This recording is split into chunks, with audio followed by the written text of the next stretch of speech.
지난 주일에 주님은 그들의 열매를 통해서 그 사람을 알 수 있다라고 했습니다.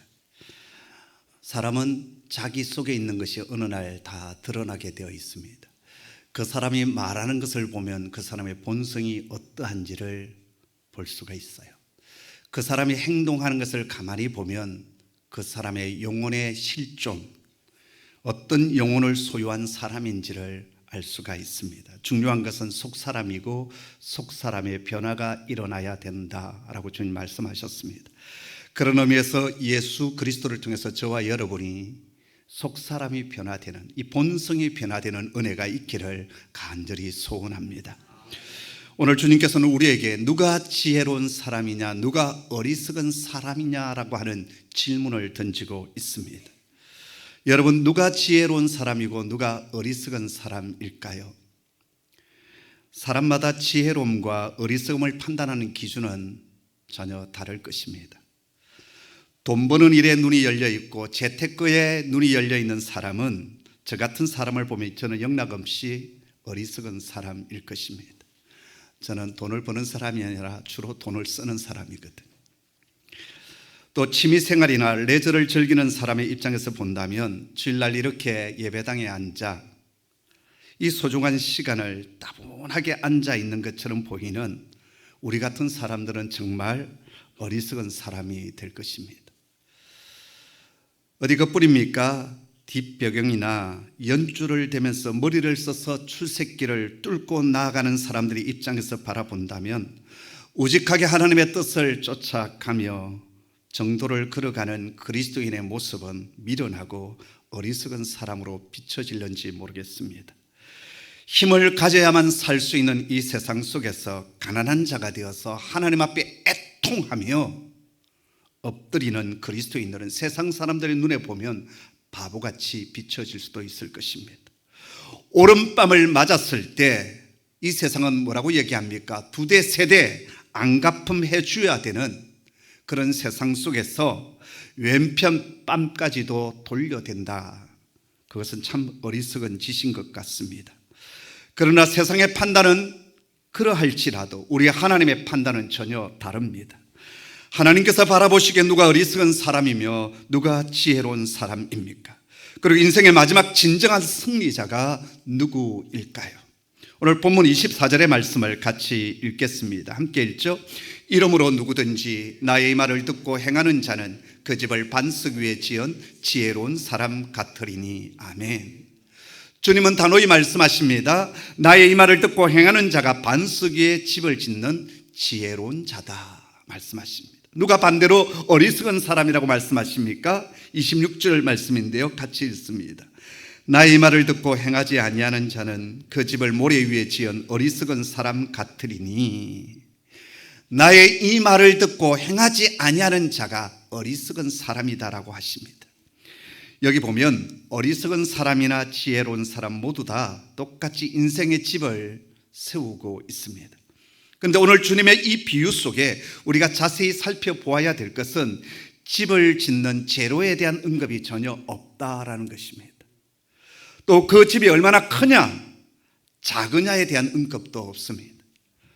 이것을 볼 때 우리 예수님께서 그 집이 호화로운 집이냐, 외부 치장을 타일로 했느냐, 대리석으로 했느냐, 내부 인테리어를 저 수입산 이태리 대리석으로 발랐느냐, 그리고 그 집에 들어간 가구가 무엇이냐, 여기에 대해서는 우리 주님께서 별 관심이 없다라는 것입니다. 우리들의 관심은 주로 어디에 있습니까?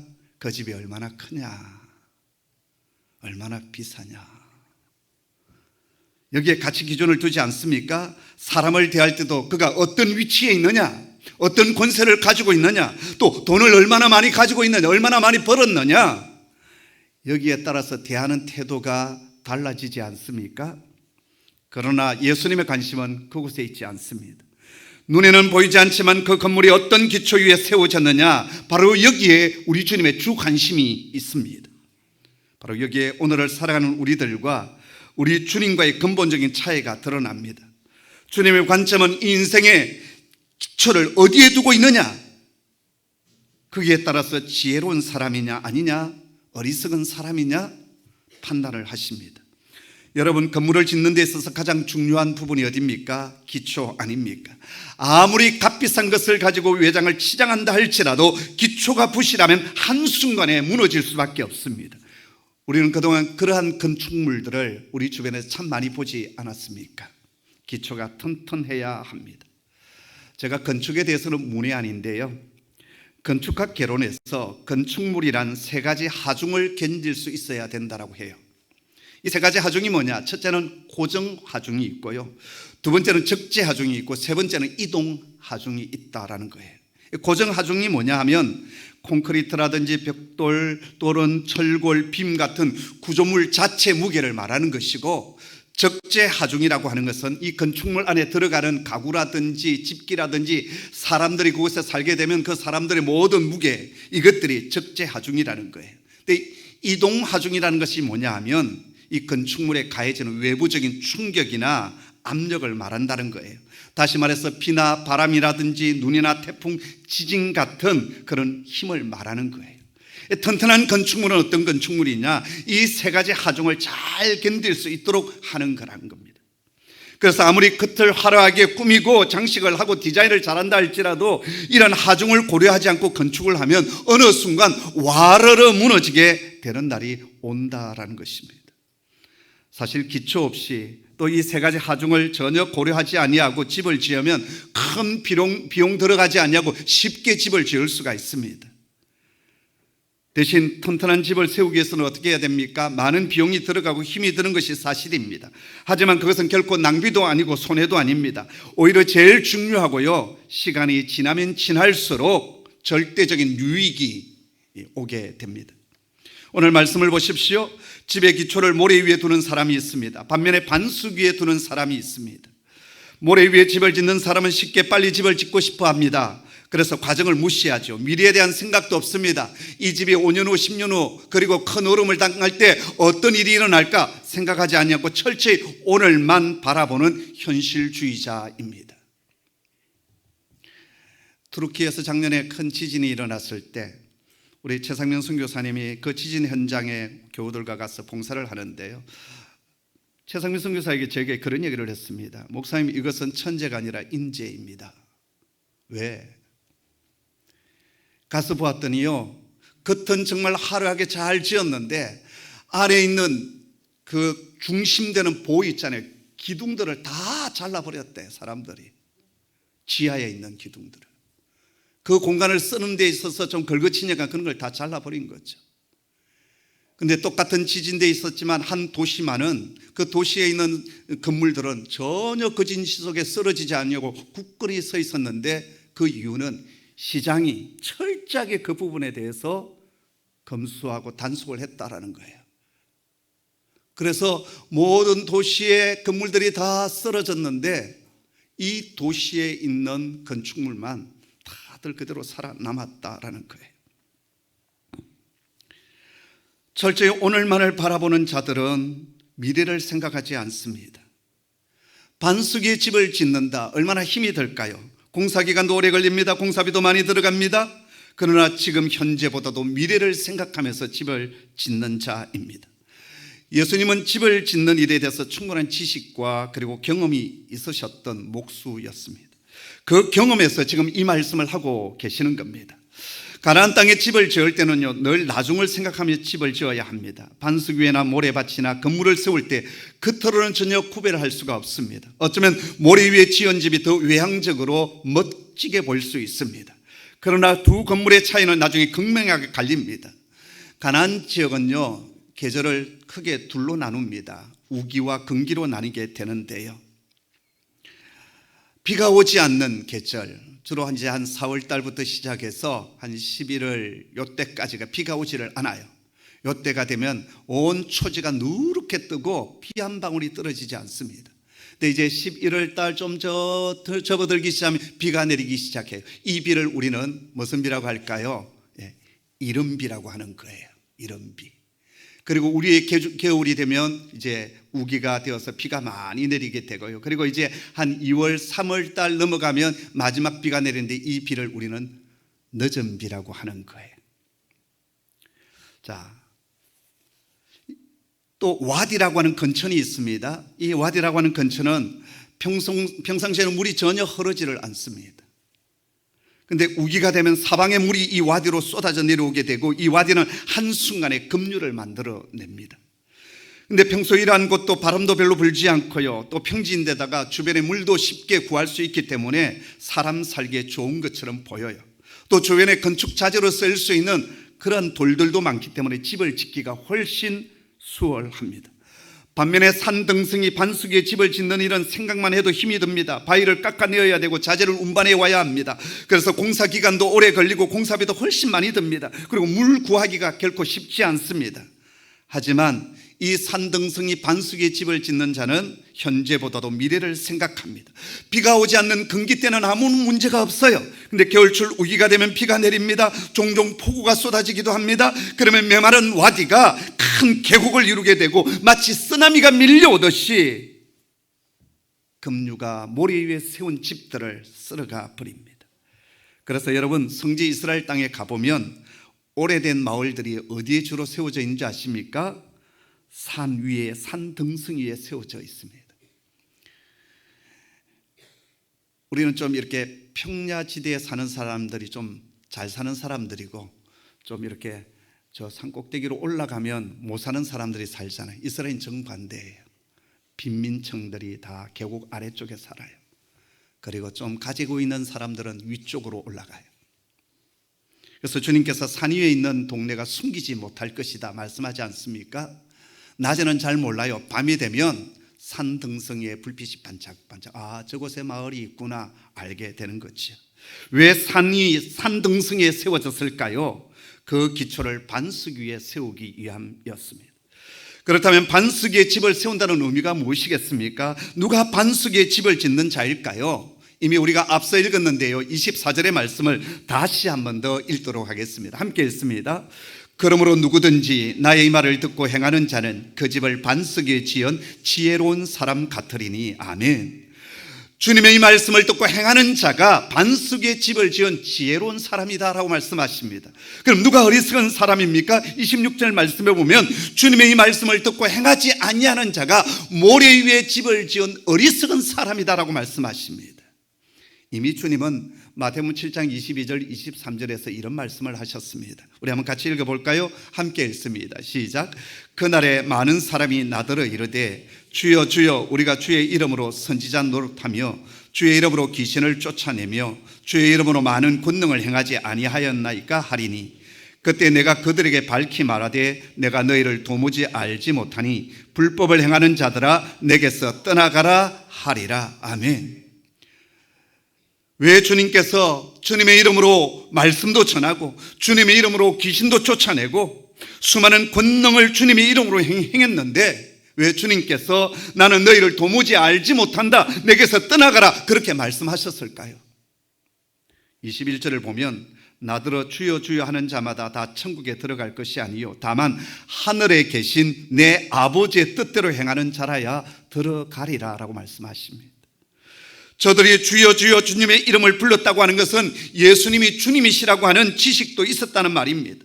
또 저들은 신앙적인 체험도 있습니다. 능력도 있었던 사람입니다. 그런데 한 가지 결정적인 잘못이 있습니다. 뭘까요? 아버지의 뜻대로 행하지 아니했다라는 거예요.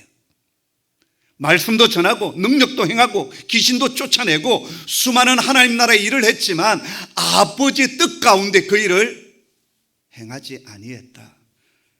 바로 이것이 문제였어요. 예수님은 전직이 목수셨기 때문에 집을 짓는다는 의미를 어느 누구보다도 잘 알고 있었습니다. 집을 지을 때는 설계 도면도 있고요, 공사를 감독하는 감독이 있습니다. 그리고 아무렇게나 순서 없이 집을 짓지 않습니다. 순서가 있고 공정이 있는 거예요. 그리고 그 모든 것을 감독하는 감독이 있기 마련입니다. 일꾼이 기분 내키는 대로, 또 일하기 편한 대로, 쉬운 대로 집을 짓게 되면 나중에 다시 허무는 일이 생기게 됩니다. 제가 이번 봄에 목소리를 좀 배우지 않았습니까? 근데 이제 현장에 실습하러 나오라고 해서 갔습니다. 저 봉일천에 있는 우리 같은 노예 안에 있는 교회였는데 지하실 식당을 다시 예배실로 꾸미는 그런 현장이었습니다. 다들 이제 처음 목소리를 배워가지고 초짜들이고, 그리고 이제 감독하는 우리 팀장 목사님이 이제 다 이렇게 하는데, 이 초짜들이다 보니까 지 편한 대로 일을 하는 겁니다. 분명히 팀장이 이렇게 하고 이렇게 하라고 했는데 나중에 보니까 엉뚱한 짓을 자꾸 하고 있는 겁니다. 다시 다 뜯어낼 수밖에 없는. 여러분, 자신의 기분대로, 내 감정대로, 내 편한 대로 해서는 아니 됩니다. 설계 도면대로, 그리고 감독의 지시대로 해야 됩니다. 사람들은 내 인생은 나의 것이라고 말합니다. 그래서 제멋대로 함부로 인생의 집을 세워갑니다. 그러나 여러분, 우리 인생은 우리 것이 아닙니다. 나의 인생을 이 땅 가운데 허락하신 분이 계십니다. 나를 지으신 분이 계십니다. 바로 아버지 하나님이십니다. 하나님이 내 인생의 설계자요 감독이십니다. 우리 인생의 설계자이신 하나님은 우리 생애를 정말 멋지고 아름답고 그리고 튼튼하게 건축하기를 원하십니다. 근데 많은 사람들이 하나님께서 주신 그 설계 도면을 보지를 않습니다. 감독의 지시도 받지 않습니다. 제 마음대로 집을 세웁니다. 그랬기에 마지막 결산의 날에 주님은 내가 도무지 너를 알지 못한다, 떠나가라, 그렇게 말씀하시는 겁니다. 자, 그럼 어떻게 하는 것이 하나님의 설계 도면대로 반석 위에 집을 짓는 것일까요? 사도행전 20장 32절을 보면 이렇게 말씀하십니다. 우리 한번 같이 읽어볼까요? 함께 읽습니다. 지금 내가 여러분을 주와 및 그 은혜의 말씀에 부탁하노니 그 말씀이 여러분을 능히 든든히 세우사 거룩하게 하심을 입은 모든 자 가운데 기업이 있게 하시리라. 아멘. 우리 주님의 그 은혜의 말씀이 우리를 든든히 세우는 반석이 된다라고 말씀하십니다. 그렇기 때문에 여러분, 우리는 하나님의 말씀을 잘 들어야 되고 받아야 합니다. 여러분, 주님의 말씀을 읽으시고 마음에 새기십시오. 이 은혜의 말씀, 내게 반석이 되어지는 그 하나님의 말씀을 늘 받아들이는 자가 되십시오. 그리고 그 말씀을 주야로 묵상하십시오. 그런 자가 복이 있다라고 시편 기자는 1편에서 말씀하십니다. 그리고 설교의 말씀을 경청하십시오. 인터넷에 떠돌고 있는 재미난 글 하나가 있어서 소개합니다. 어느 분이 자신은 교회를 한 30년 정도 다녔고 아마 3,000번 이상이나 설교의 말씀을 들었는데 놀랍게도 그 중에 단 한 편의 설교도 제대로 기억나는 것이 없다라는 거예요. 그러면서 왜 예배를 들어야 되고 설교를 들어야 되는지 모르겠다라는 글을 올렸습니다. 그러자 여기에 한 분이 이런 글을 올렸어요. 나는 30년간 결혼을 해서 살았고 그동안 32,850번이나 식사를 했는데 제 기억 속에 뚜렷하게 남아있는 메뉴가 없는 것 같습니다. 그렇지만 나는 매번 식사 때마다 필요한 영양분을 받았고 또 분명히 말할 수 있는 것은 그 식사들이 없었다면 나는 굶어 죽은 지 오래되었을 것입니다. 정확한 말씀 아닙니까? 설교의 말씀이 기억나지 않는다고 걱정하지 마십시오. 그 설교의 말씀이 있었기에 그나마 이 험한 세상을 우리가 승리하며 이기며 여기까지 나아온 것 아니겠습니까? 그 하나님의 말씀이 우리 속에 매주일 전해졌기에 내 영혼이 소생함을 얻고 참으로 힘들고 어려울 때마다 그 말씀 붙들고 살아온 것 아닙니까? 여러분, 하나님의 말씀, 설교의 말씀을 잘 듣는 하나님의 사람 되시기를 바랍니다. 두 번째요, 받은 말씀대로 살아가기를 힘쓰시기를 바랍니다. 옛날 어린아이 우화 가운데 이런 얘기가 있습니다. 어느 날 토끼와 여우가 동네 음식점에서 맛있는 음식을 먹으면서 이런저런 얘기를 나누게 되었어요. 그러다가 그들의 공동의 적인 사냥개에 대해서 얘기를 하게 되었습니다. 여우는 자신을 뽐내면서 이렇게 말했습니다. 얼마든지 나는 날렵하고 재빨리 피할 수 있기 때문에 사냥개가 전혀 겁나지 않는다고 했습니다. 만약 사냥개가 가까이 오면 내가 다락 속으로 싹 숨어 들어갈 수도 있고 또 아니면 다른 말을 이용해서 잽싸게 담장을 넘어 도망을 가면 사냥개가 찾아오지 못할 것이다. 뒤쫓아온다 할지라도 내가 시냇가 물속에 들어가면 냄새를 맡아야 될 사냥개가 냄새를 못 맡아서 나를 공격할 수 없을 것이다 라고 했습니다. 그러면서 자신감을 막 보였어요. 그러자 토끼는 겁먹은 얼굴을 하면서 나는 사냥개가 오면 도망가는 것밖에 할 수가 없어, 그렇게 얘기를 했습니다. 토끼가 이 말을 하고 있을 때 그들은 사냥개의 킁킁거리는 소리를 듣게 되었습니다. 토끼는 자기가 말했던 대로 그냥 그 다리를 가지고 훌쩍 담장을 뛰어넘어서 도망을 가버렸어요. 한편 여우는 다락에 들어가서 숨을까? 문 밖으로 힘껏 달려나갈까? 시내 물가에 들어가서 냄새를 감출까? 아니면 뒷걸음으로 원을 뺑뺑 돌면서 개들을 어지럽게 한 뒤에 나무에 올라갈까? 이런 생각 저런 생각 주저하다가 그만 득달같이 달려온 사냥개에 잡혀서 죽었다라는 거예요. 여러분, 100가지 1000가지의 말씀을 듣고 알고 있다 할지라도 행함이 없으면 그 지식은 죽은 지식이 되는 겁니다. 우리가 성경 말씀을 많이 하는 것 정말 중요합니다. 그러나 더 중요한 것은 그 말씀을 알고 있는 그 자리에서 이제는 내 삶에 적용하는 단계로 나아가야 합니다. 그리고 내 삶에 적용되어 가는, 그래서 내 삶이 변화되어서 가는 그런 은혜의 역사가 우리 속에 일어나야 합니다. 왜 주님께서 산상수훈의 말씀을 하신 뒤에 이 비유의 말씀을 하고 계시는 걸까요? 이 산상수훈의 말씀을 듣는 것으로 그치지 말라는 것입니다. 힘들고 어렵지만 마음에 수많은 갈등이 있고 감정적으로 내키지 않지만 그래도 그렇게 살아가라는 것입니다. 그런 자가 반석에 집을 지은 지혜로운 사람이 될 것이고, 우리 인생 속에 위기를 만나고 고난을 당할 때 능히 승리하는 자가 될 것이다 말씀하여 주십니다.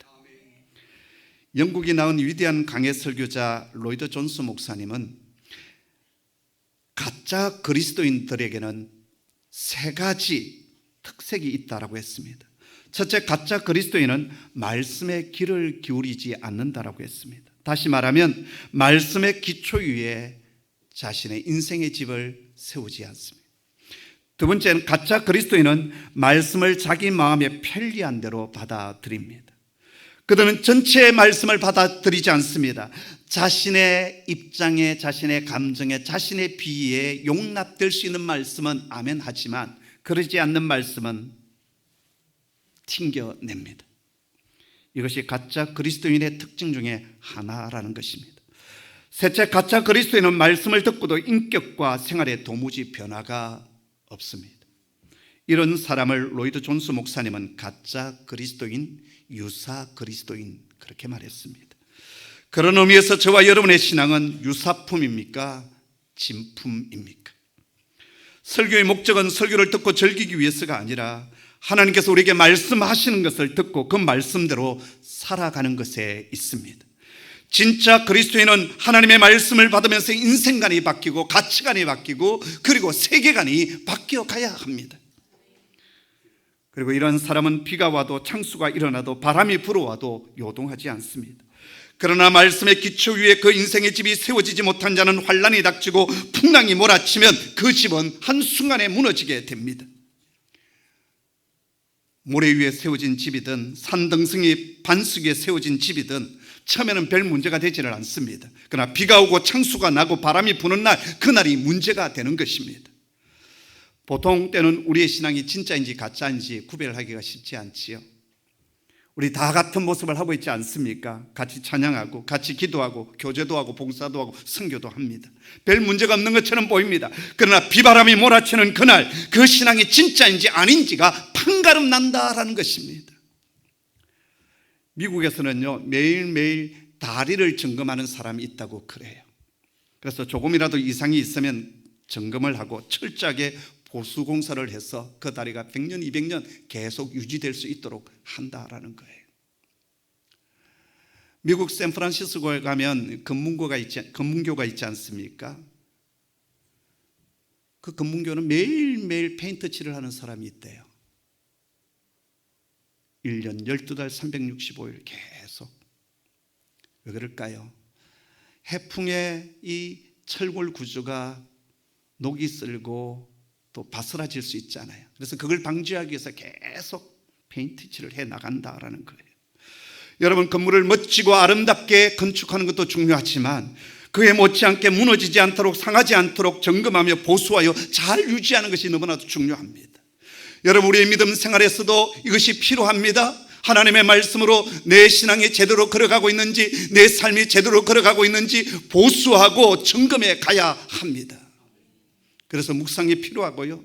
그리고 그 묵상된 말씀을 가지고 내 삶에 적용하며 내 삶을 교정해 가는 것. 그래서 내 길이 바른 길인지, 내가 온전한 신앙의 생활을 하고 있는지 점검해 가야 합니다. 사랑하는 성도 여러분, 말씀을 듣고 흘리는 자가 아니라 듣고 행하는 자가 되기를 주의 이름으로 축복합니다. 이제 마지막으로요, 오늘 본문의 말씀을 통해서 우리가 꼭 하나 알아야 될 것이 있습니다. 여기 보면 말씀을 듣고 행하는 자나 그러지 않은 자나 동일한 환난이 닥침을 말씀하고 있습니다.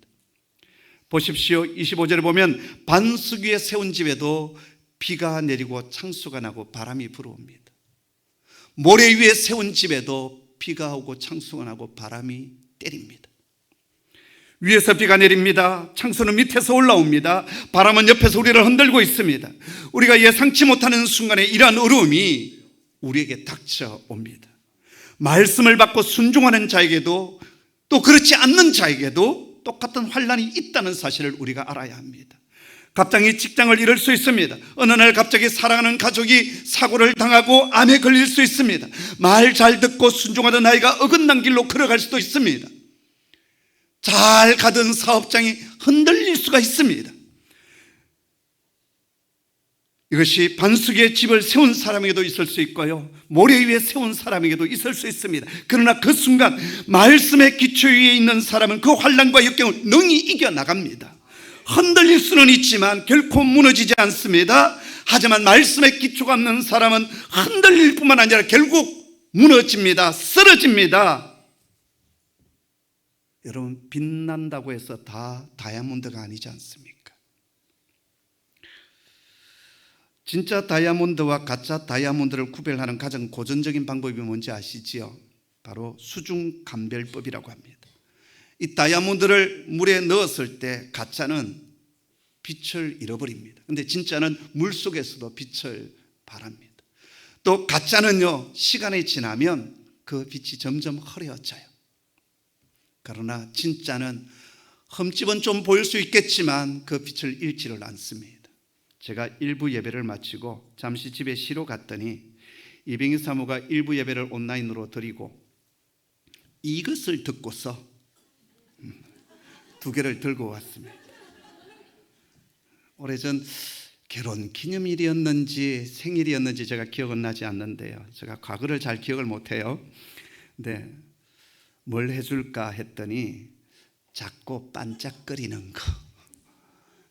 그래서 제가 그때 정말 혼신의 힘을 다해서 작고 반짝거리는 거, 큰 건 못하고 작고 반짝거리는 진짜 작은 것을 하나 반지를 해 주었어요. 근데 그걸 가지고 왔습니다. 그리고서는 그릇을 가져와가지고, 그리고 가짜도 가져와가지고 물속에 담으면서 실험을 하는 거예요. 또 그런 인간은 또 제가 처음 봤습니다. 그래서 꺼내고서는 한마디 했습니다. 진짜는 물속에서도 이렇게 빛이 퍼져 간다고. 여러분, 진짜는 그 물속에서도 빛을 잃지를 않습니다. 우리 진짜 신앙은요, 힘들고 어려울 때 빛을 발하게 되는 거예요.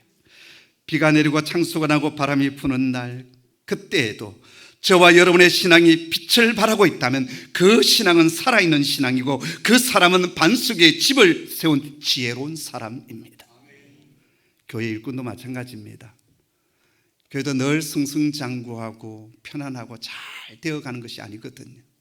순간순간 하나님께서 연단을 주시고 다지는 시간이 있어요. 고난의 시간이 있어요. 그때 말씀의 반석의 틀을 닦지 못한 신앙의 사람들은 흔들리기 시작해요. 사람들의 말 때문에, 감정 때문에 이리저리 흔들리다가 쓰러지고 유실되는 거예요. 그런데 말씀의 반석에 든든히 자신의 신앙을 세운 사람은 오히려 이럴 때 빛을 발하기 시작합니다. 그때 참 신앙의 모습을 보이기 시작하고 참된 일꾼의 모습을 보이기 시작합니다. 성도 여러분, 우리 인생 속에 수많은 환난과 고난과 어려움이 있다 할지라도 말씀의 반석에 내 인생의 집을 든든히 세웠어. 비가 오고 창수가 나고 바람이 불어오는 그 순간에도 굳건히 서는, 온전히 서는 지혜로운 하나님의 사람 되기를 주의 이름으로 축복합니다. 기도하겠습니다. 아버지 하나님, 오랫동안 산상수훈의 말씀을 통해서 우리에게 은혜를 주시니 감사합니다. 받았던 말씀 그 말씀을 내 삶에 적용하며 살아가는 저희들 되게 하여 주옵소서. 삶의 순간순간마다 하나님의 말씀을 적용하며 살게 하여 주시고, 그 말씀의 기초와 반석 위에 내 영혼과 내 인생의 집을 지어가는 저희들 되게 하여 주시옵소서. 때로는 고난이 닥치고 아픔과 환난을 만날 때 다른 것을 의지하지 아니하고 하나님의 말씀을 의지하고 하나님의 말씀을 붙들고 승리의 노래를 부르는 종들이 되게 하여 주옵소서. 예수님의 이름으로 기도하옵나이다. 아멘.